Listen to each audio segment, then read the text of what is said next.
میں نے سب کی سنی اور پاکستان میں مین خبر جو سوشل میڈیا پر احمدی حلقوں میں زیادہ اور ویسے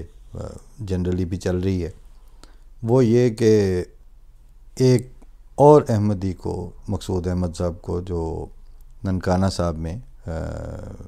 گئے ہوئے تھے یا رہائشی تھے وہاں کے، اور ویسے برٹش نیشنل بھی تھے اور پاکستان آرمی کے سابق ریٹائرڈ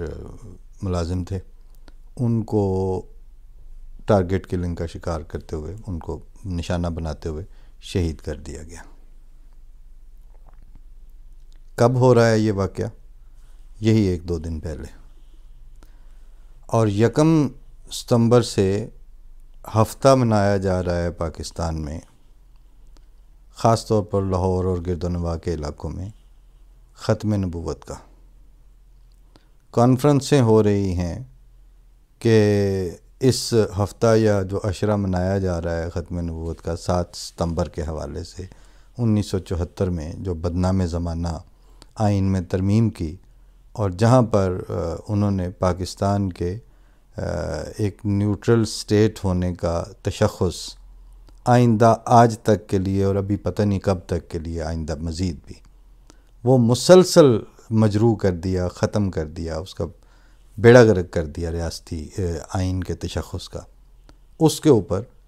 وہ ناچ رہے ہیں اور اس کے اوپر وہ ہفتے منائے جا رہے ہیں۔ 3-4 دفعہ موجودہ حکومت کے مختلف وفاقی وزراء کو میں نے خود ٹی وی چینلز پہ سنا، اور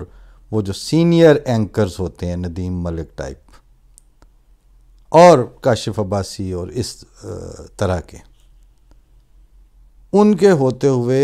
حکومتی وزراء یہ کہتے ہیں، ختم نبوت کا نام آتا ہے، کہتے ہیں جی حساس مسئلہ ہے۔ اب آپ سے کوئی پوچھے کہ جو مسئلہ اتنا حساس ہے، اس کے لیے ہر شہر میں اور چھوٹے شہروں میں کانفرنسوں کے انعقاد ہو رہے ہیں، اور ان کانفرنسوں کے انعقاد پہ وہ اکٹھ ہونے کی تحریکیں کی جا رہی ہیں، اور وہاں لاہور کے تاجروں نے ایک تماش بینی شروع کی ہوئی ہے کہ جی جو 7 ستمبر کو ہم آپ کو وہ لوٹ سیل لگائیں گے، اس میں آپ کو کنسیشن دیں گے، کوئی 10%، کوئی 7%۔ یہ کر کیا رہے ہیں آپ؟ خیر، جو ملائیت ہے یا جن کے اب پیچھے سے فائنینشل تاریں کٹ گئی ہیں، یا جن کا اب حافظ سعید والا بھی چورن نہیں بک رہا، کشمیر والے پہ بھی آپ لوگوں کو پتہ چل ہی چکا ہے کہ جو ہو چکا ہے آپ کے ساتھ، اور وہ افغانستان جہاد والا جو پہلا آپ کا مال بکتا تھا وہ تو ختم ہو گیا نا، اور سب کو نظر آ رہا ہے کہ سعودیہ نے بھی جس طرح آنکھیں آپ سے پھیری ہیں اور عربوں نے اپنی ترجیحات وضع کر لی ہیں۔ اب کیا آپ پاکستان کی اکنامیکل اینڈ پولیٹیکل سٹیبلٹی کو ختم نبوت کے ایشو کے اندر مضمر دیکھتے ہیں؟ تو پھر ٹھیک ہے، کریں، آپ بھی آپ کریں، آگاہی مہم چلائیں، آپ وہ کر رہے ہیں جو کچھ، لیکن اس کو یک طرفہ پن والی جو 2 نمبری ہے اس سے پھر باہر نکل کے کریں نا۔ لیکن رولز آف گیم کو فالو کرنے والے 1 نمبر کھلاڑی نہ آپ کبھی تھے، نہ آپ اب ہیں، نہ ابھی آپ کے مستقبل قریب میں آئندہ ہونے کے امکانات نظر آ رہے ہیں۔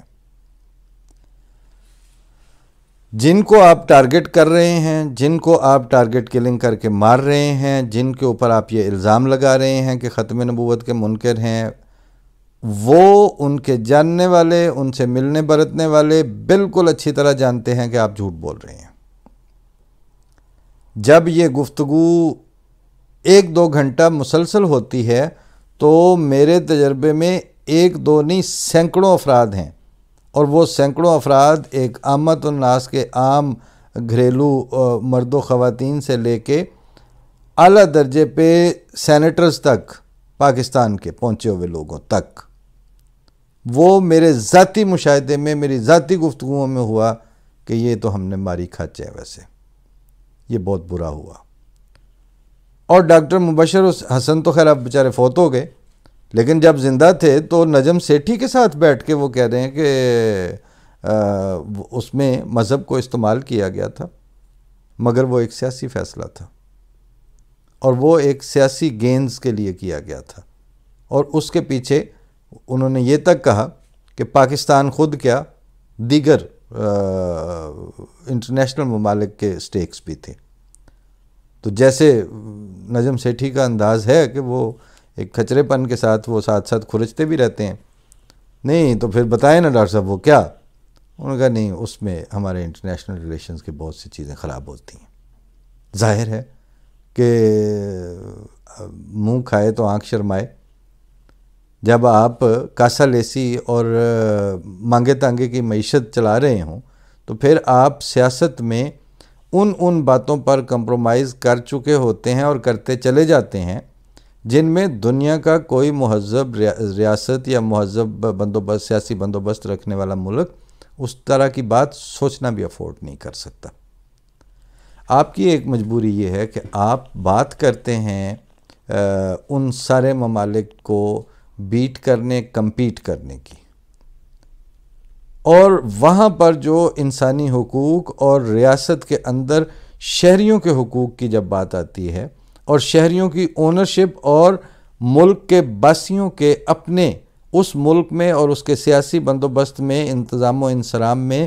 سٹیکس اور اپنائیت کی بات آتی ہے، تو آپ وہاں پر چاول کا دانہ تک دینے کو تیار نہیں ہے اس میں سے حصہ، وہ آپ سارا اپنے پاس رکھتے ہیں۔ ابھی میں نے ایک سوشل میڈیا یوٹیوب پہ کسی نے چھوٹا سا کلپ لگایا ہوا تھا، ایک طرف وہ جو شہید ہوئے ہیں وہ ننکانہ صاحب میں مقصود صاحب، ان کی تصویر تھی، ایک طرف آرمی چیف کی تصویر لگا کے، تو انہوں نے ہیڈنگ میں یہ لکھا ہوا تھا کہ آرمی چیف صاحب انصاف کریں۔ پہلی بات تو یہ ہے کہ دنیا کے کسی ملک میں بھی انصاف کرنے کا فیصلہ اعلیٰ عدلیہ، عدالت عالیہ اور عظمیٰ نے کرنا ہوتا ہے، ججز نے کرنا ہوتا ہے۔ ہم تو 40 سال میں 10 سے زیادہ فیصلے ہیں جو جماعت احمدیہ کے حق میں ہونے چاہیے تھے اور ہیں، مگر ان کو یا سنایا نہیں گیا یا محفوظ کر لیا گیا۔ یہ تک اس وقت پوچھا گیا تھا کہ اچھا آپ نے یہ قرآن شریف پڑھنا اور قرآن احمدیوں کے گھر سے برآمد ہو جانے کو بین کر دیا، جرم قرار دے دیا ہے، آپ احمدیوں کو مسلمان نہیں سمجھتے، ذرا یہ بتائیں کہ کیا ایک غیر مسلم قرآن شریف نہیں پڑھ سکتا؟ آپ احمدیوں کو مسلمان نہیں سمجھتے، کیا ایک غیر مسلم قرآن کلمہ طیبہ نہیں پڑھ سکتا؟ جو اس پہ باتیں ہوئیں وہ جسٹس اپنا شرعی عدالت میں بھی اس کو چیلنج کیا گیا، سپریم کورٹ میں بھی اس پہ بات ہوئی، سارے انہوں نے آگے سے چھوٹے چھوٹے جو اٹارنی جنرل والے کھلواڑ ہوتے ہیں وہ ساری کرنے کی کوشش کر لی گئی، لیکن چونکہ بات غلط تھی اس لیے اس تفصیلی فیصلے میں عدالت خود سپلٹ تھی۔ پھر جو چیف جو اس کا بینچ کا ہیڈ تھا اس کی اوپینین ہی نہیں ہے۔ یہ ساری چیزیں آن دا ریکارڈ موجود ہیں۔ پھر آپ ختم نبوت کے اوپر کہہ رہے ہیں کہ سن 1974 میں ہم نے ان کو ختم نبوت کی بنیاد پہ کافر قرار دیا تھا۔ یہ سوال آپ سے اسی طرح بار بار موجود ہے کہ ختم نبوت کی بات آپ نے اسمبلی میں کیوں نہیں کی تھی؟ آپ نے یہ جو متھے لگاتے ہیں احمدیوں کے کہ یہ ختم نبوت کے منکر ہیں، بات یہ ہے کہ احمدی آپ کے پنجابی ترجمے کے منکر ہیں، وہ ہمیشہ رہیں گے۔ قرآن شریف میں ما کانا محمد ابا احد من رجالکم ولکن رسول اللہ و خاتم النبیین کے الفاظ ہیں، اس کے علاوہ اور کوئی لفظ نہیں ہے۔ اور سعودیہ کا جو چھپا ہوا قرآن شریف ہے اس میں سیل آف پروفٹ ہے،